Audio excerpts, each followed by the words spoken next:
Hello and welcome to all viewers. इस video में हम 8th ग्रेड अभ्यास पुस्तिका के अंतर्गत कक्षा 7वीं की विषय अंग्रेजी में लेसन 6 जिसका नाम है आई लव लिटिल पजी, इसके सभी प्रश्नों का सॉल्यूशन करेंगे। सबसे पहले multiple choice questions MCQs. Question number 1, pussy's coat is so. Option में दिए हुए हैं कोल्ड ठंडा, वार्म यानी गर्म, सॉफ्ट कोमल या फिर हार्ड कठोर। बिल्ली का फर कैसा है तो वो हो जाएगा वार्म गर्म। Pussy's coat is so warm. Question number 2, which animal is described in the poem. इस कविता में कौन सा पशु वर्णित किया गया है? डॉग, कैट, रैट या फिर रैबिट। तो इसमें कैट को डिस्क्राइब किया गया है। Question number 3, what would a cat do if I hurt her. बिल्ली क्या करेगी जब मैं उसे चोट पहुंचाऊं? हार्म मी, वह मुझे नुकसान करेगी। सीट बाय माई साइड, मेरे साइड में अगर बैठ जाएगी। लाइक मी, मुझे पसंद करेगी। या नॉट हार्म मी, या फिर मुझे नुकसान नहीं पहुंचाएगी। तो इसका राइट आंसर होगा हार्म मी। अगर मैं उसे चोट पहुंचाता हूं तो वह मुझे नुकसान पहुंचाएगी। Question number 4, write the opposite word of come. Come का अपोजिट बताना है। तो कम का अपोजिट हो जाएगा गो। कम आने आना और गो आने जाना। रीच और अराइव इनका मतलब होता है पहुंचना, और लीव का मतलब होता है निकलना। Question number 5, right the similar meaning of gentle. In option में से जेंटल का समानार्थक शब्द बताना है। तो जेंटल का समानार्थक शब्द हो जाएगा काइंड। दोनों का मतलब होता है दयालु या सभ्य। अनकाइंड का मतलब असभ्य, वीक आने कमजोर और स्ट्रोंग आने मजबूत।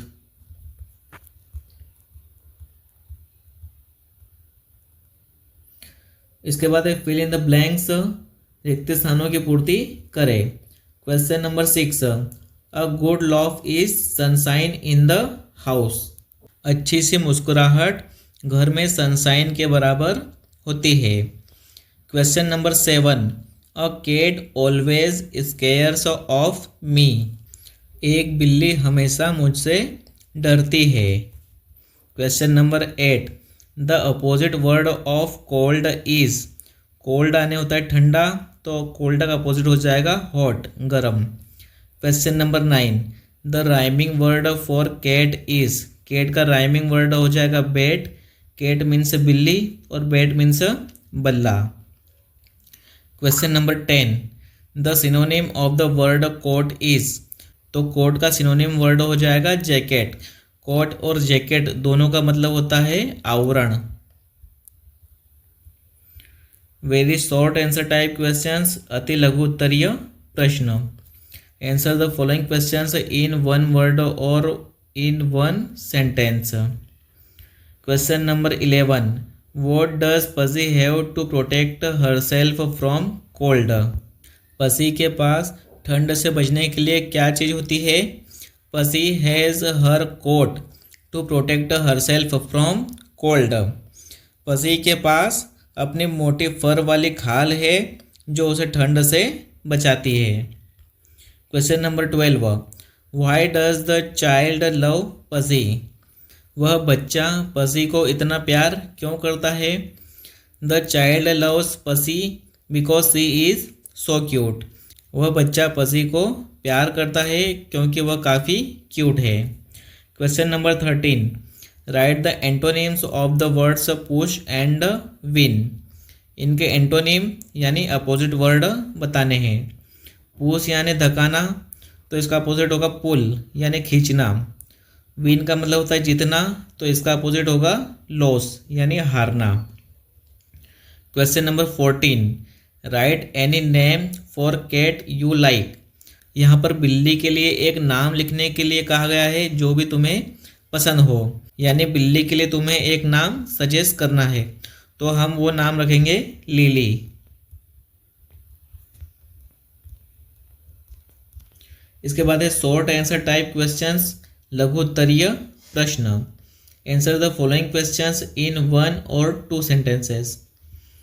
Question number 15, What does the child not do with the pussy according to the poet?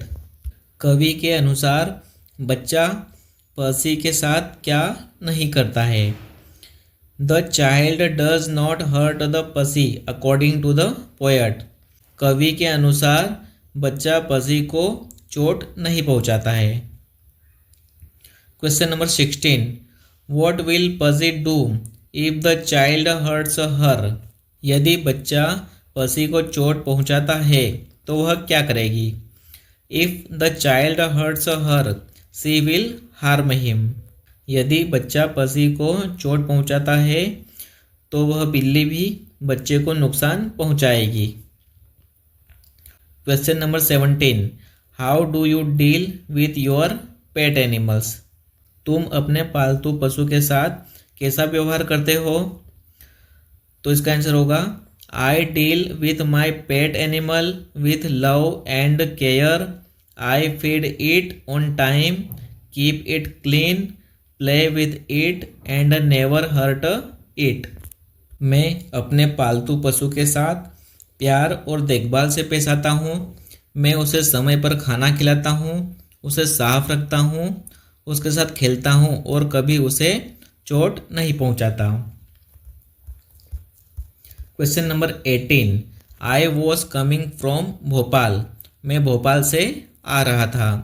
Change into future continuous. यह सेंटेंस पास्ट कंटिन्यूअस का है और इसे फ्यूचर कंटिन्यूअस में ट्रांसलेट करने को कहा गया है। तो इसका कंटिन्यूअस टेंस होगा I shall be coming from Bhopal. मैं भोपाल से आ रहा होऊंगा। इसके बाद है लॉन्ग आंसर टाइप क्वेश्चंस, दीर्घ उत्तरीय प्रश्न। Question number 19. Read the calendar and answer the questions. इस कैलेंडर में जुलाई से लेकर जून तक साल भर होने वाली एक्टिविटीज़ को दर्शाया गया है और नीचे कुछ क्वेश्चन किए गए हैं जिनके आंसर हमें देना है। तो क्वेश्चन नंबर 1 है in which month is the school open day. इस प्रश्न में पूछा गया है विद्यालय का ओपन डे किस महीने में होता है। तो किस महीने में होता है? ये होता है नवंबर महीने में, in November month. Question number 2. How many exams are there in the calendar. Calendar के अंदर कितने एग्जाम्स को दर्शाया गया है। तो there are 2 exams in the given calendar. तो दिए गए कैलेंडर में 2 एग्ज़ाम के बारे में बताया गया है, एक अक्टूबर में और दूसरी अप्रैल महीने में। Question number 3. In which month do you enjoy the most and why. तुम किस महीने में सबसे ज़्यादा एंजॉय करते हो और क्यों। तो इसका आंसर होगा we will enjoy most in October month because of games day. तो हम अक्टूबर महीने में सबसे ज़्यादा एंजॉय करते हैं क्योंकि उस महीने में गेम्स चलते हैं। Question number 4. Summer vacation starts from 1 मई। गर्मी की छुट्टियां 1 मई से प्रारंभ होती है। Change into interrogative sentence. इस वाक्य का प्रश्नवाचक वाक्य बनाए। Does the summer vacation start from 1 मई। क्या गर्मी की छुट्टियां 1 मई से प्रारंभ होगी। Question number 5. Give the synonym of the word annual. यहाँ पर एनुअल का सिनोनिम बताना है तो वो हो जाएगा ईयरली। एनुअल और ईयरली दोनों का मतलब होता है वार्षिक, एक वर्ष में होने वाला। Question number 20. You are Shyam Verma of class 7th. You have lost your science book in the playground. Draft a notice for the school notice board. तुम कक्षा 7वीं के श्याम वर्मा हो और तुमने अपने विज्ञान की किताब खेल के मैदान में कहीं खो दी है, तो तुम्हें इसके लिए नोटिस का ड्राफ्ट बनाकर नोटिस बोर्ड पर लगाना है। तो यह नोटिस कैसे बनाएंगे? सबसे पहले नोटिस, उसके नीचे उसका सब्जेक्ट आ जाएगा लॉस्ट एंड फाउंड। यह नोटिस किसके संबंध में है? खो जाने और ढूंढने के संबंध में। उसके बाद डेट आ जाएगी जिस भी डेट को बुक खो गई थी। This is to inform all the students that I Shyam Verma of class 7th। सभी को सूचित किया जाता है कि मैं श्याम वर्मा कक्षा 7वीं का छात्र हूँ। And I have lost my science book in the school playground today during the recess period. मेरे विज्ञान की पुस्तक घर जाते समय खेल के मैदान में कहीं घूम गई है। The book has my name and class return on the first page. तो बुक के पहले पेज पर मेरा नाम और मेरी कक्षा लिखी हुई है। If anyone happens to find it, अगर किसी को वह बुक मिलती है, kindly return it to me in class 7th। तो यह आप मुझे कक्षा 7वीं में लौटा सकते हैं और hand it over to the school office, या फिर इसे स्कूल ऑफिस में भी दे सकते हैं। Your cooperation will be highly appreciated. आपकी इस सहायता का काफ़ी आभारी रहूँगा। Shyam Verma class 7th। और किसके द्वारा लिखा गया है यह? श्याम वर्मा कक्षा 7वीं। तो यहाँ पर लेसन 6 आई लव लिटिल पज़ी के सारे क्वेश्चन समाप्त होते हैं। Thank you.